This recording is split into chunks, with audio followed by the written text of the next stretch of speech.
तो चलिए शुरू करते हैं। अध्याय ये है हमारा 5, जो कि नदी है, जलप्रपात है और आपका क्या है, झील है।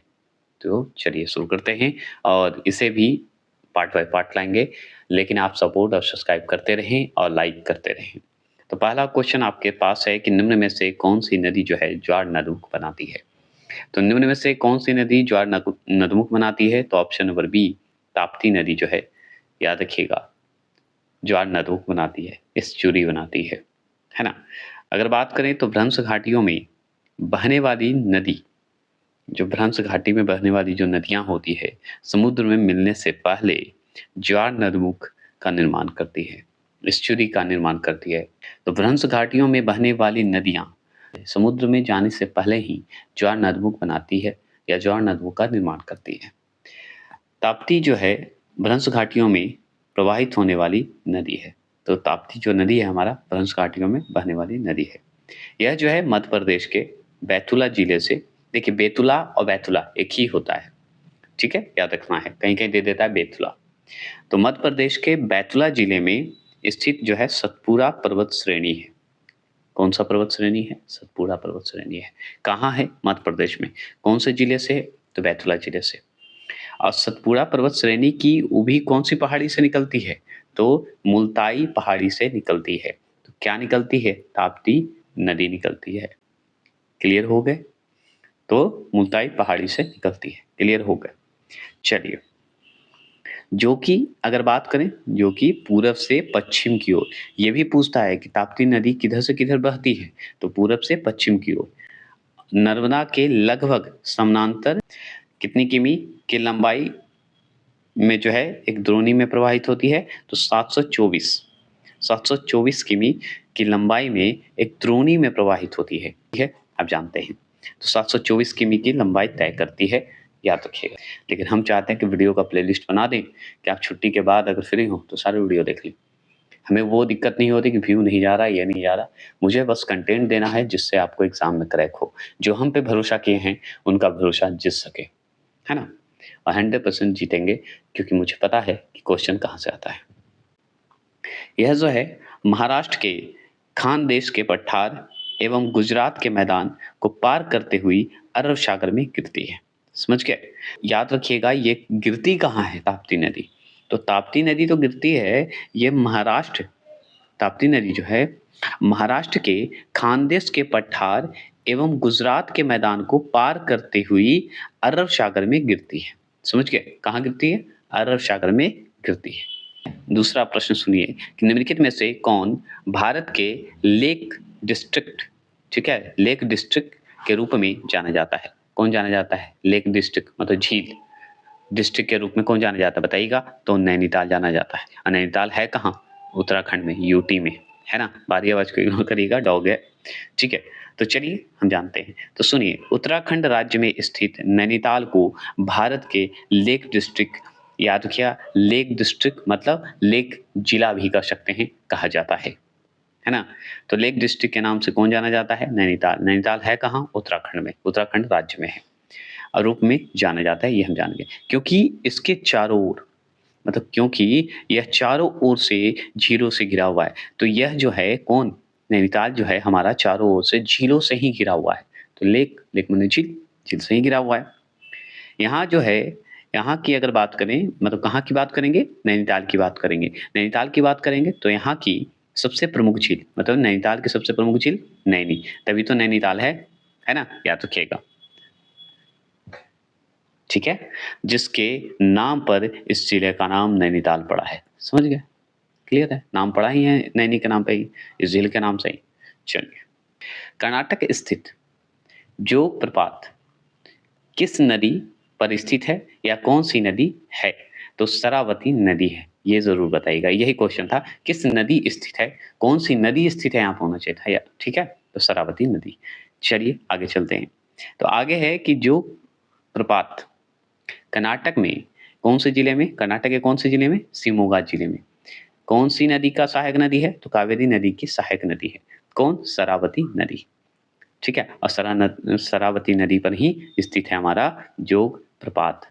समझ गए, क्लियर हो गए। तो आपसे पूछेगा कि जोग प्रपात कहाँ है, तो कर्नाटक के शिमोगा जिले में, शरावती नदी पर स्थित है। किसकी सहायक नदी है शरावती? तो ये कावेरी नदी की सहायक नदी है। ये भी तो हो सकता है। अब जिस तरह से बोलिए या कावेरी नदी की सहायक नदी शरावती नदी।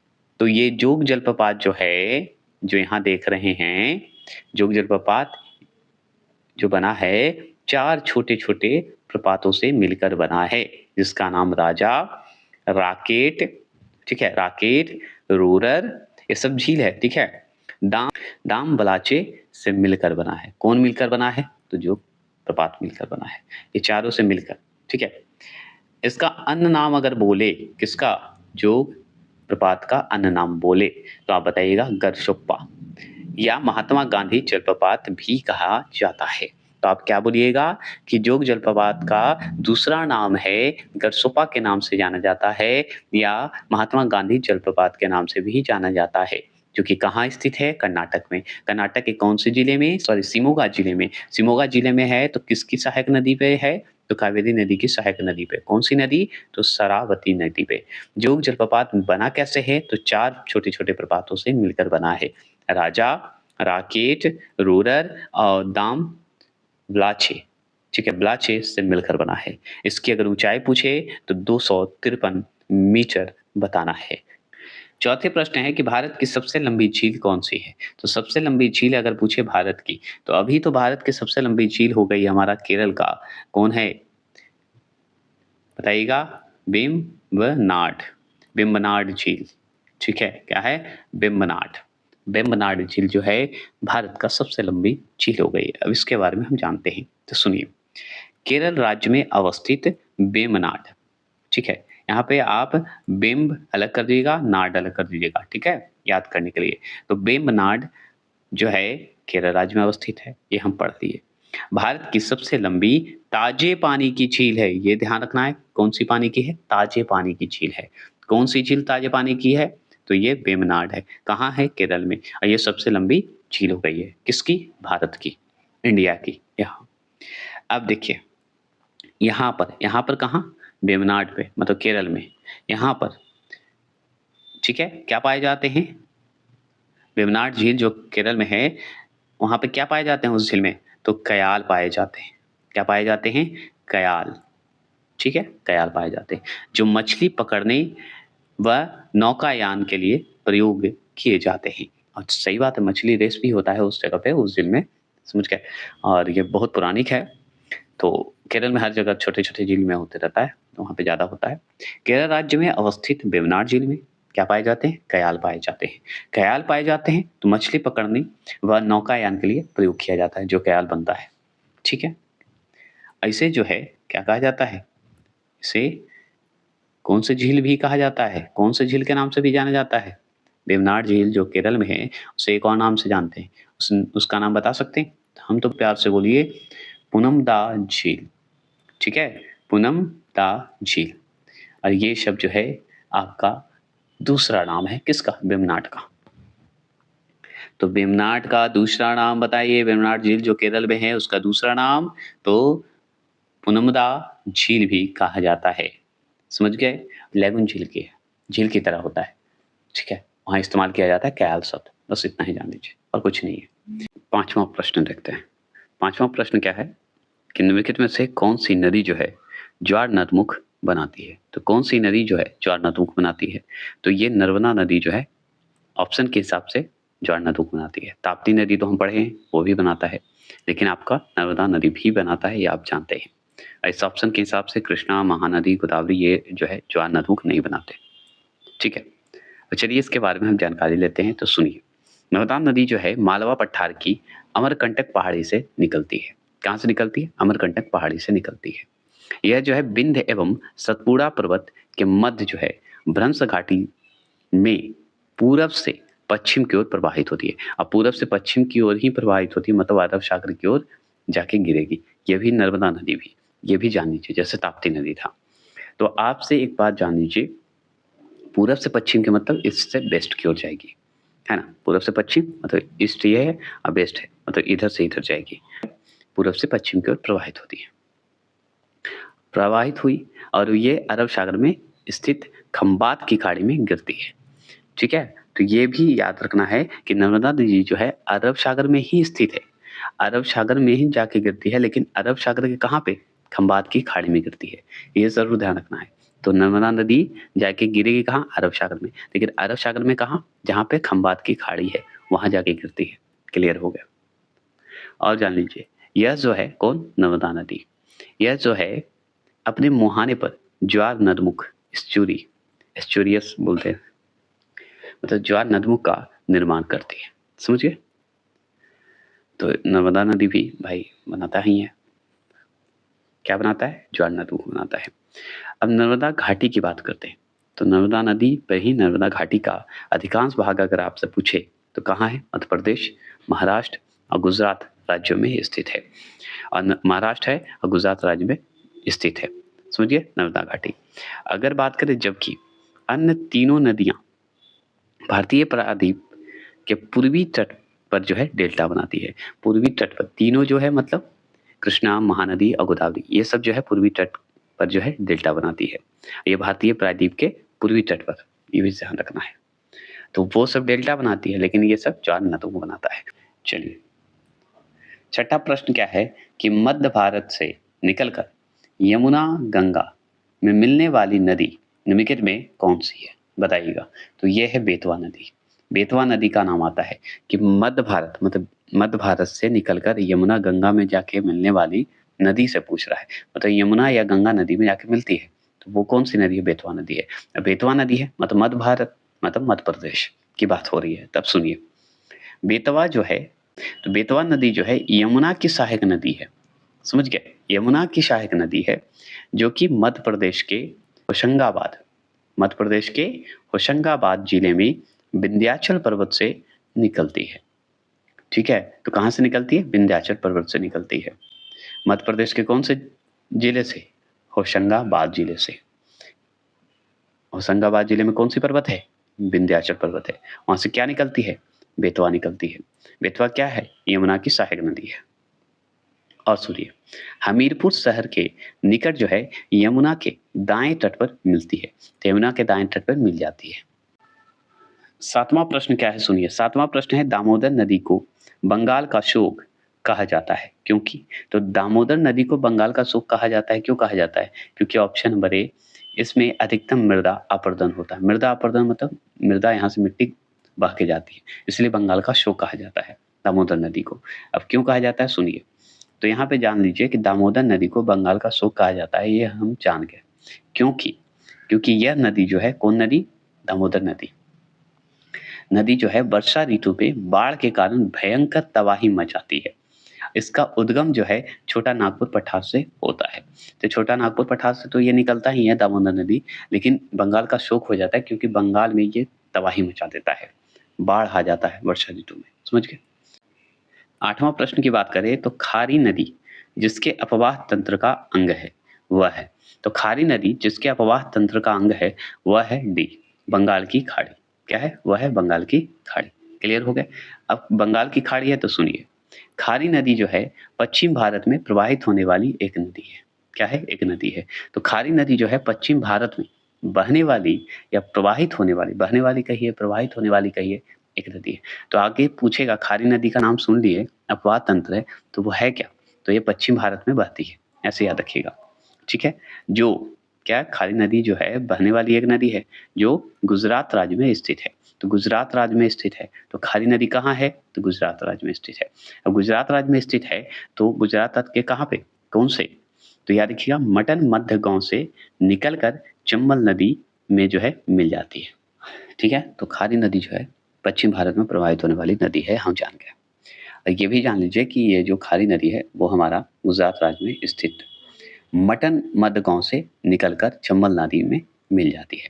तो ये खारी नदी जो है कहाँ जाके मिलती है, चंबल नदी में मिल जाती है। तो गुजरात में जो स्थित है, गुजरात में स्थित कौन से गांव में, तो मटन एक गांव है, मध्य गांव है, वहां से निकलती है कौन, खारी नदी, जाके कहाँ मिलेगी, चंबल नदी में। ये हम जान गए। तो चंबल नदी जो है यमुना की सहायक नदी है। तो चंबल नदी किसकी सहायक नदी है, यमुना की। तो ये भी तो आके चंबल में मिलेगा, तो इसका सहायक नदी कौन है, चंबल का, तो खारी नदी, ऐसे याद कर सकते हैं। जो गंगा के साथ मिलकर बंगाल की खाड़ी में गिरता है। तो यमुना जाके कहाँ मिलेगा? गंगा में। गंगा में मिलेगा तो जाके बंगाल की खाड़ी में गिरेगा और गिर जाती है, ये आप जानते हैं। इस प्रकार खारी नदी भी बंगाल की खाड़ी में क्या जाता है? अफवाह तंत्र का अंग माना जाता है, क्योंकि सब घुमा फिरा के देखिए ना, खारी मान के चलिए खारी नदी कहाँ गया? चंबल नदी में। चंबल नदी जाके कहाँ गिरेगी? यमुना नदी में।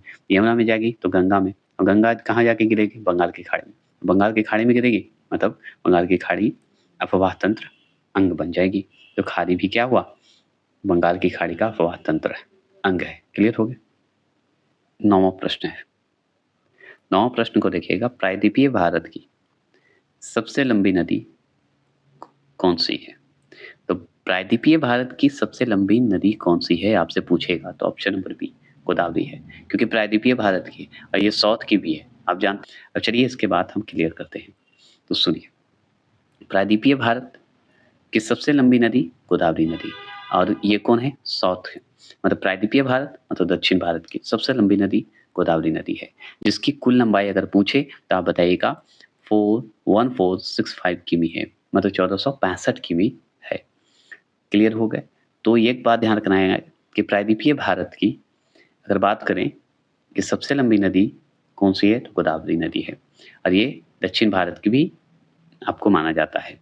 ठीक है, जिसकी कुल लंबाई अगर पूछे तो आप बताइएगा 1465 किमी। कितना बताइएगा? 1465 किमी। यह जो है महाराष्ट्र में जो है नासिक जिले के त्र्यंबकेश्वर पहाड़ी से निकलकर पश्चिम से पूरब की ओर, मतलब वेस्ट से ईस्ट की ओर, हम जानते हैं वेस्ट से ईस्ट की ओर प्रवाहित होती है, और ये कहाँ जाती है? बंगाल की खाड़ी में गिरती है। कौन गिरती है? गोदावरी नदी।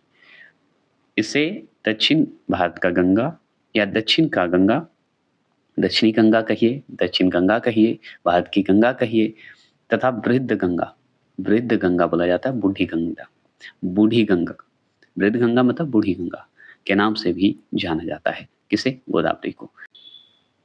10वां प्रश्न क्या है? अलकनंदा और भागीरथी नदियों के संगम का क्या नाम है? बताइए। अलकनंदा और भागीरथी नदियों के संगम का क्या नाम है? तो ये नाम है देवप्रयाग। जहाँ पे अलकनंदा और भागीरथी होंगे वहाँ पे समझिए हमारे देवप्रयाग होंगे, देव होंगे। अब चलिए जानते हैं, तो सुनिए, बस याद रखना है अलकनंदा, जहाँ अलकनंदा है वहाँ पे भागीरथी भी है। तो अलकनंदा और भागीरथी की अगर बात करें, मिलन की बात करें, तो ये आगे तो उत्तराखंड में है। उत्तराखंड के कौन से? टिहरी गढ़वा जिले में देवप्रयाग स्थान पर ये जो है मिलते हैं। तो आपसे यही बोलेगा कि अलकनंदा और भागीरथी नदी का मिलन जो है जहाँ पे होता है उसी जगह को देवप्रयाग कहा जाता है। ठीक है, और वो उसी को कहते हैं देवप्रयाग संगम। ठीक है, या आप ये भी बोल सकते हैं देवप्रयाग स्थान, नाम ही है देवप्रयाग स्थान के आसपास मिलते हैं। तो क्या मिलते हैं? अलकनंदा और भागीरथी नदी मिलते हैं। और ये देवप्रयाग है कहाँ? अलकनंदा भागीरथी है कहाँ? तो ये उत्तराखंड में। उत्तराखंड के कौन से जिले में? तो टिहरी गढ़वा जिले में है। और टिहरी गढ़वा जिले में कौन सा है? तो देवप्रयाग स्थान है, देवप्रयाग नाम है वहाँ पे। वहीं पे जाके ये क्या करते हैं? आपस में मिलते हैं। कौन मिलते हैं? अलकनंदा भागीरथी। हर ढंग से मैंने बोल दिया, आपको याद हो गया होगा। इसके पश्चात अगर बात करें हम लोग, किसके पश्चात? ये होने के बाद, मिलन होने के बाद बात करें, तो इस नदी को गंगा के नाम से भी जाना जाता है। 5 प्रयाग है ना, में से अंतिम प्रयाग ये माना जाता है देवप्रयाग को। प्रयाग जैसे में और प्रयाग जान लीजिए, पहले विष्णु प्रयाग, नंद प्रयाग, कर्ण प्रयाग और रुद्र प्रयाग। ये जो हमारे 4 हैं, ये हो गए हमारे प्रयाग का नाम। विष्णु प्रयाग, नंद प्रयाग, कर्ण प्रयाग, रुद्र प्रयाग। 5 प्रयाग थे जिसमें से 4 आप जान गए, और सबसे अंतिम हमारा देव प्रयाग जिसमें अलकनंदा भागीरथी जाके मिलती है उस जगह पे। 11वां प्रश्न है, तिब्बत में शंगपो कहलाने वाली नदी कौन सी है? तो तिब्बत में शंगपो कहलाने वाली नदी कौन सी है? तो वो हमारा बी ब्रह्मपुत्रा नदी है। ब्रह्मपुत्रा नदी को ही तिब्बत में शंगपो के नाम से जाना जाता है। ये हम अच्छे से जानते हैं। तो सुनिए, भारत में प्रवाहित होने वाली ब्रह्मपुत्रा नदी तिब्बत से निकलती है। कहाँ से निकलती है? तिब्बत से निकलती है, जिसे वहाँ शंगपो नदी के नाम से जाना जाता है। बहुत ईजी है। तो शंगपो नदी के नाम से कहाँ जाना जाता है? तिब्बत में।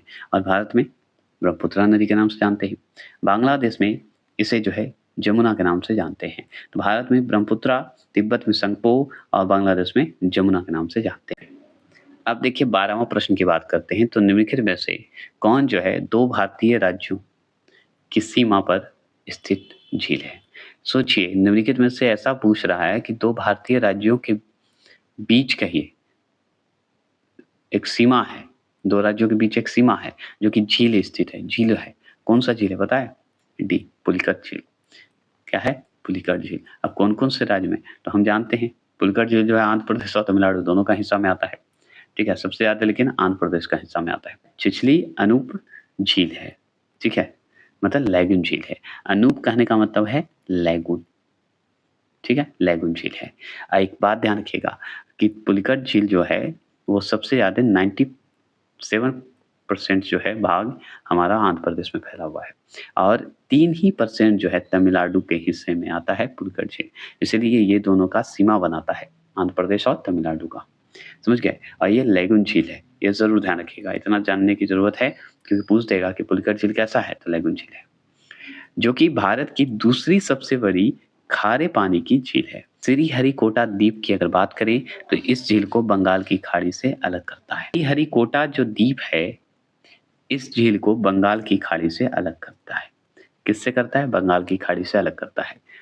किसको करता है? पुलिकट झील को। ठीक है? बंगाल की खाड़ी से अलग हो जाता है पुलिकट झील। कौन करता है? तो श्रीहरिकोटा करता है। ठीक है?